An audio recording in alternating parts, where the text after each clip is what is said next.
That's great. Okay, so because there'll be some people that will be new to this, and we'll also try and keep it to 15 minutes. Okay, so yeah, give me a little bit of an intro on you first of all, Steven. Okay, are we recording now? Yeah, we are recording, buddy. Right. Okay. So, I explained earlier that I studied product design and development, but always had a really keen interest in the marketing aspect of launching products, whether that's at exhibitions or retail, and subsequently went on to work for design agencies, primarily in the creative field. I've just spent the past 8 years working with an agency, a retail design agency, working on some quite big brand product launches for brands like Sony and Bowers and Wilkins, etc. A lot of that was in the wearable space as well. So that's where my interest has stemmed from. So give me a really brief description of a wearable. What is a wearable for those people that will listen here, and also for those people that are going to listen to the podcast and the YouTube video of it all? What is a wearable? That's a really good question. I think a wearable is anything that you put on your body, right? So, cool. Absolutely. It could be anything. And it doesn't necessarily have to be electronic either. People think about wearable technology as being electronic, whereas there are lots of technologies out there that are wearable but are not. Good example is, I don't know if you guys have seen the little device that you wear on your hands, which turns your hands into like little lily pads that frogs have. No, I've not seen that. No, really simple analog piece of technology that helps you swim much more effectively through bridging the gap in between your. Right. Okay. Yeah. Cool. It's a really good example of a. Yeah.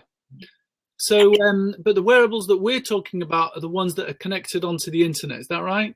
Absolutely. Yeah. I think that's what traditionally people are aware of, and certainly I'm interested in right now. Okay. So let's say that I put the theme of this interview as emotional analytics.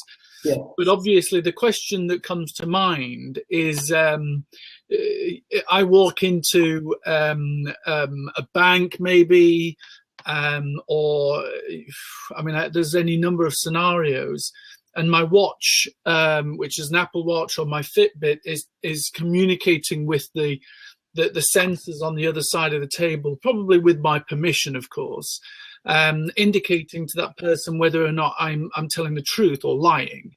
Is this something that we're going to be able to see coming down is this something that could really happen, or is it something that's it's just not real? No, absolutely. Frighteningly, this stuff is already happening, and the technology has been available for some time, but the area where there's been a bit of a gap, I guess, is the interpretation of that data and making sense of it. And what we're able to do now is use really intelligent algorithms in order to determine a number of different factors. I think the best way to think about emotional analytics is very much in the same way that we think about Google Analytics. So when someone browses a website, you know exactly what their behaviors are on that website. Where they've spent most of their time, and of course, when they've gone on to purchase something or when they've been turned off by something.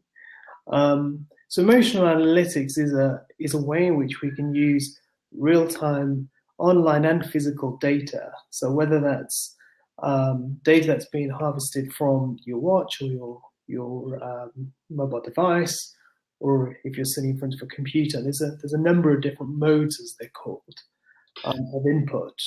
So let's now move to a scale solution. So something like a music festival or a big game, baseball, something like that. How could emotional analytics help these guys?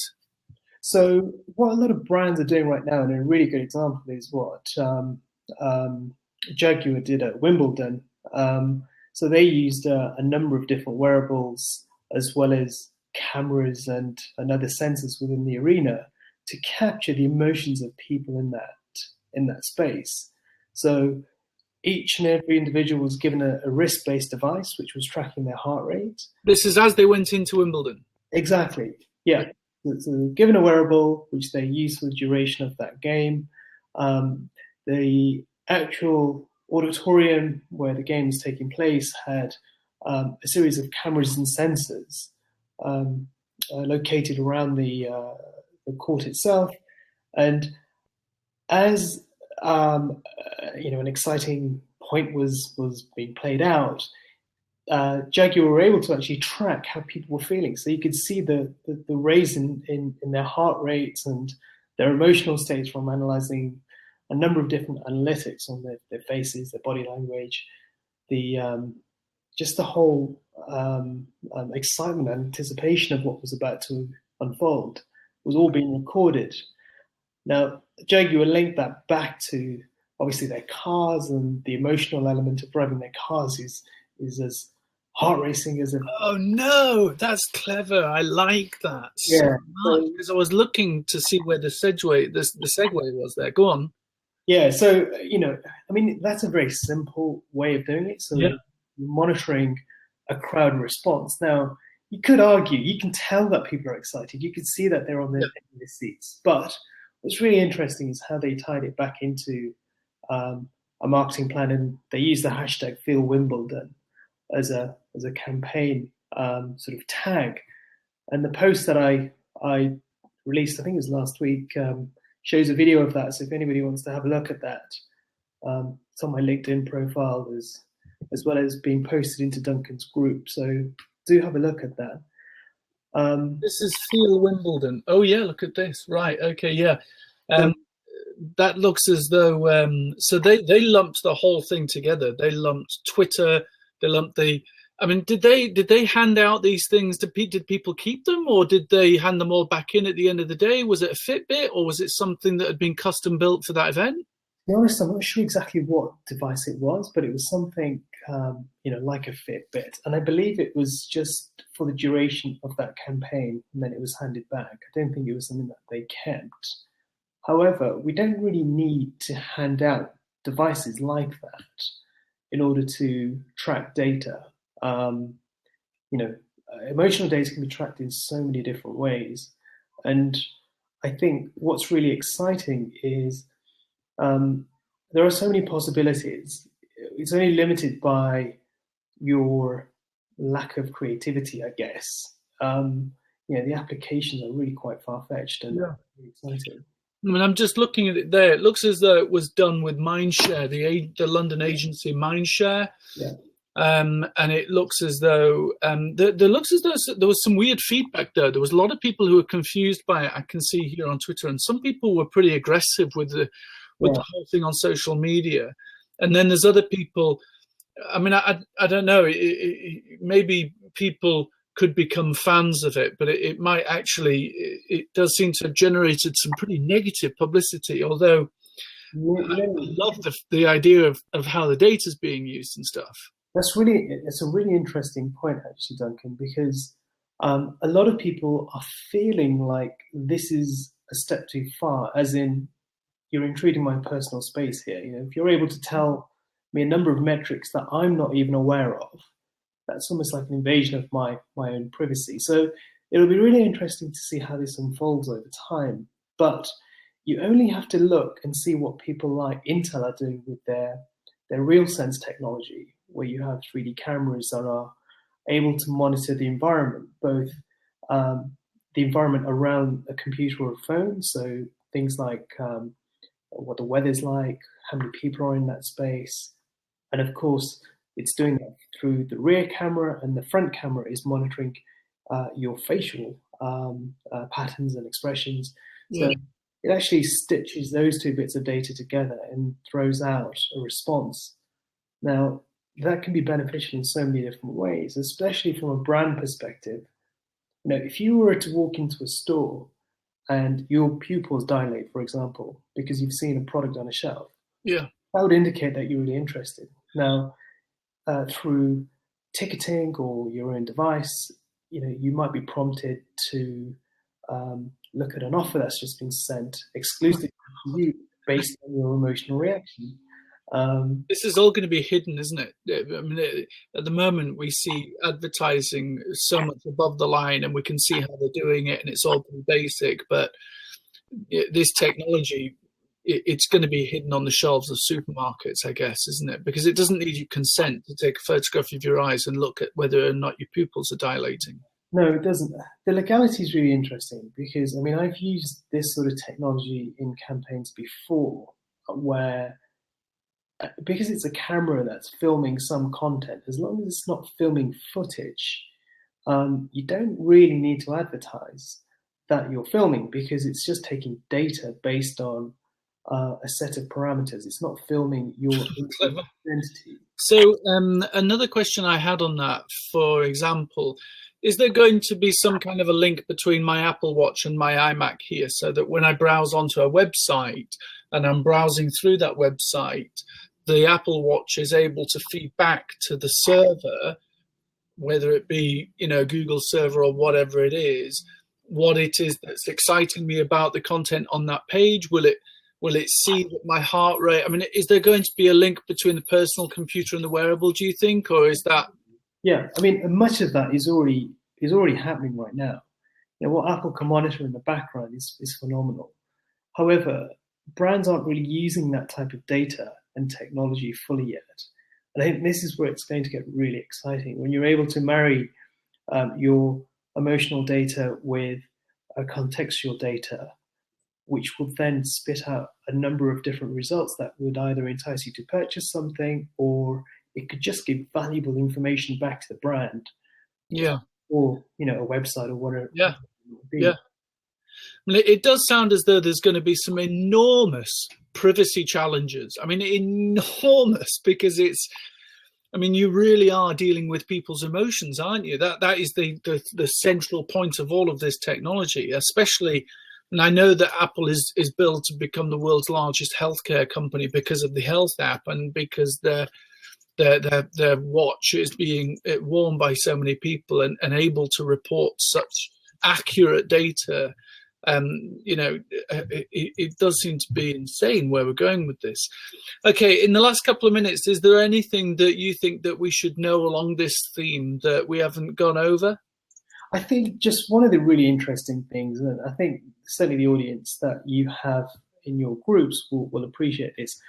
Those people that saw the keynote from Apple the other day, they talked about the technology which is embedded into its 3D touch sensors. Now that's where you push hard. Yeah. Okay.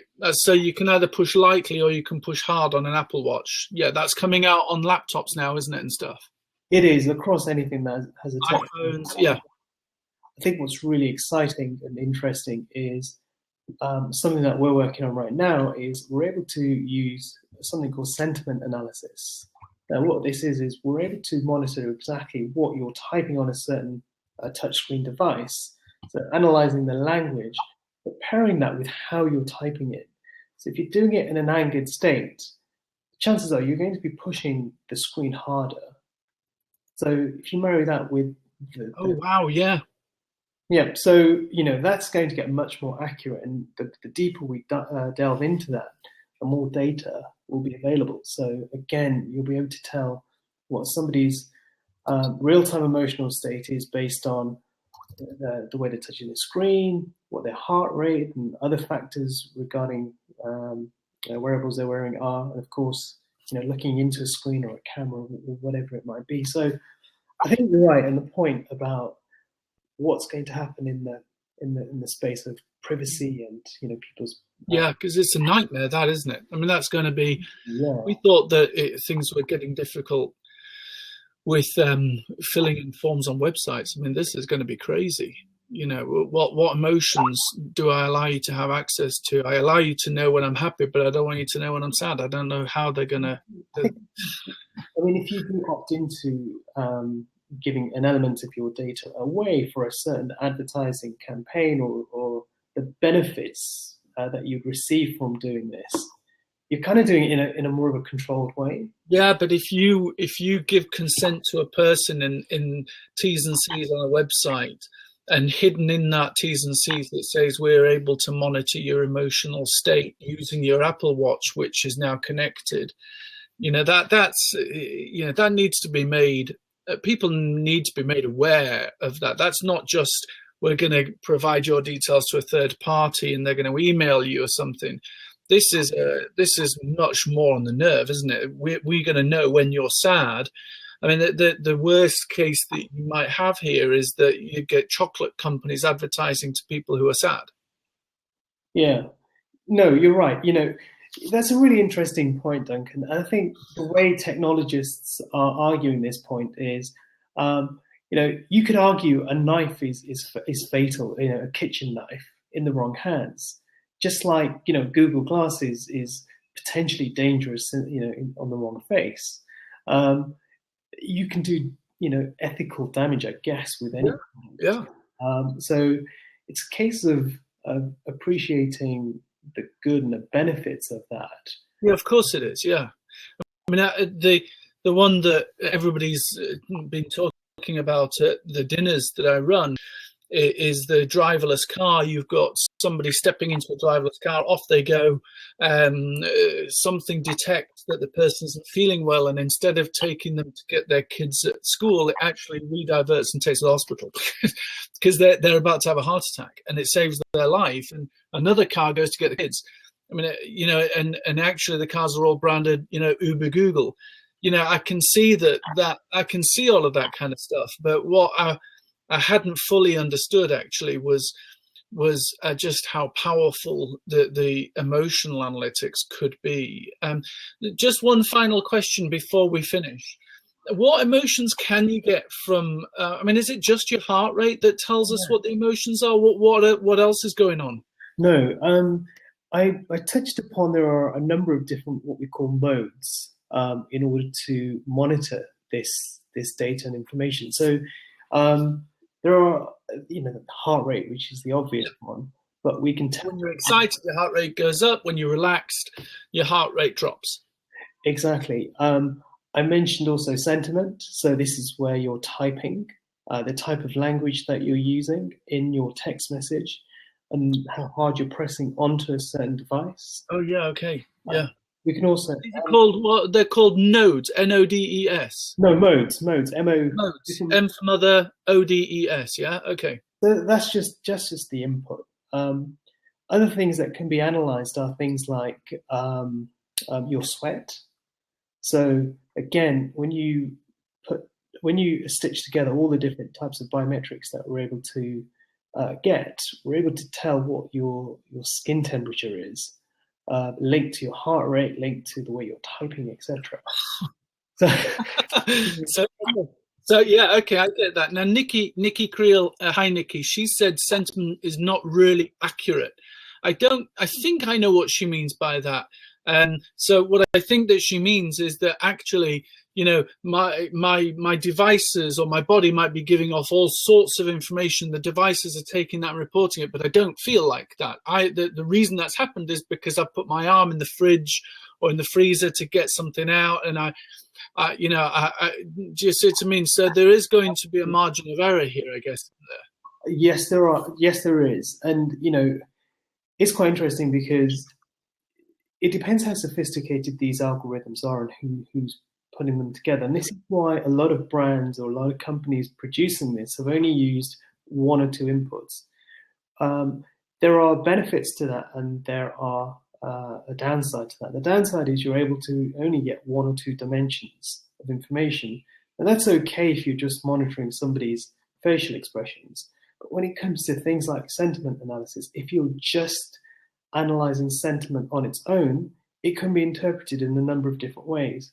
But if you stitch that together with what's happening with a number of other biometrics, you're able to give a much clearer picture, though there is still a level of interpretation there, but it's a clearer picture.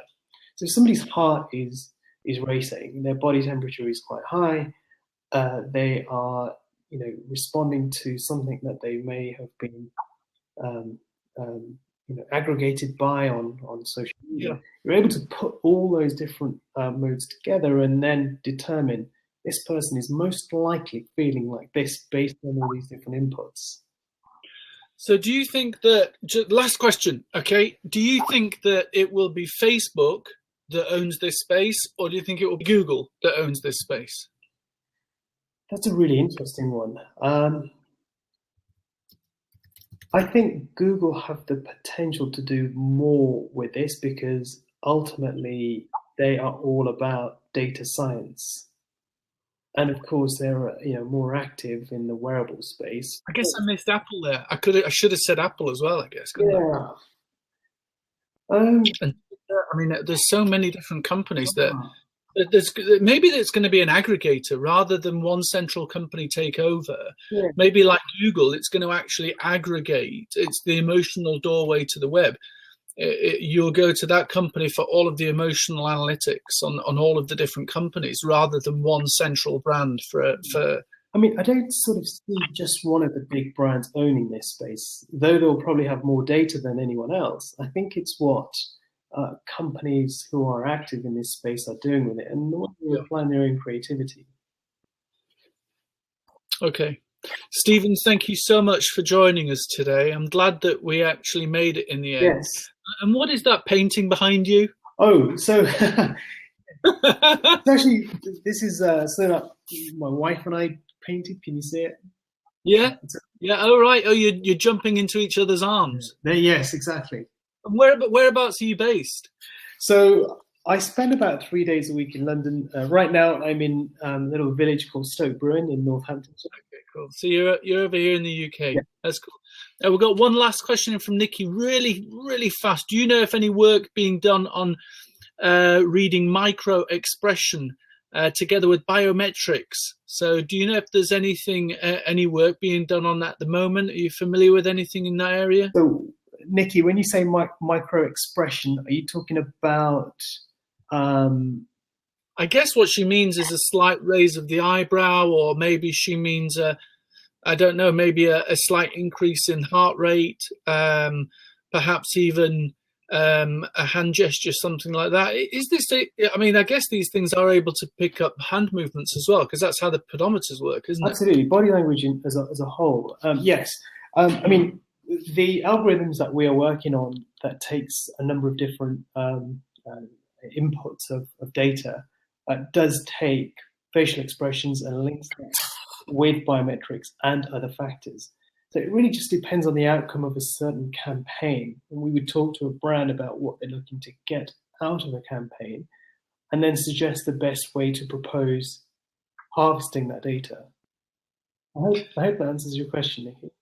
You know, what's going to be really interesting here is you may have communist regimes shipping in almost busloads of happy people to participate in elections, isn't it? I mean, it's almost because you could see an election somewhere and everybody is just devastated, and yet somebody wins by an outright majority. I mean, that would obviously be a very difficult situation for people to discuss, especially in, where people aren't free to discuss these things. Just to sort of conclude on that point, I know there's a discussion going on around this in politics and voting. I think what would be really interesting is actually analysing what sort of mental state people are in after a certain debate that's just taken place. So, when you see different parties, it'd be interesting to see if the overall outcome is one of confusion or of clarity, for example. Yeah. Well, did they understand what on earth they were doing? Exactly. Yeah. Okay, that's brilliant. Thank you so much, Stephen. Well, and we have the Tesla dinner. I don't know whether or not you're aware of that. We've got the Tesla dinner on the 29th in West Drayton for the IoT group that I run. I did see that. I'm actually in Croatia, unfortunately. Okay. Well, we have several tech dinners. We've got a dinner in New York also on the 24th of September. Do you ever get over to the States? I do, mainly around sort of the LA area, just because. Oh, right. Okay. Well, listen, it was great interviewing you. Thank you so much for your time. And just give me the web address for your Wearables website. So my website itself is www.wouldiwearit.com. Wouldiwearit.com. Okay. But if anybody wants to know more about emotional analytics, then just drop me a note at Steven Kainth via Twitter or Steven@wouldiwearit.com, and I can pick up conversations and discuss more. That's brilliant. Thank you very much indeed for your time, Stephen. Thank you, Duncan. Have a nice afternoon. You too. Okay, bye. Yeah, bye. Okay, so thank you very much to those people that joined us. Thank you, Nikki, for your questions. I hope that you got everything answered there that you needed. And thank you again very much to Steven for explaining to us what on earth emotional analytics is, whether or not our Apple Watch can work as a lie detector, and it obviously can, and what the future looks like for a lot of us consumers. And that's it. So thank you very much, and I'll see you on the next one.